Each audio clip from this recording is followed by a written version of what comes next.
তোর তো মাথায় হেলমেট নাই রে, তোর তো জরিমানা হয়ে গেছে। দে 5,000 জরিমানা দে। স্যার আমি এতটা কোনতে দেবো স্যার? আমার কোনো কাজ কাম নাই স্যার, দেখেন না স্যার আমার দুটো আয়াতও নাই।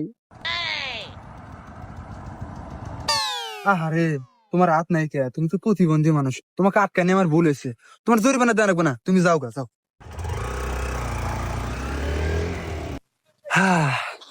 যাক, একটু ভালো কাজ করলাম, একজন প্রতিবন্ধী মানুষকে বাঁচায় দিলাম, কোনো জরিমানা নেই নাকি?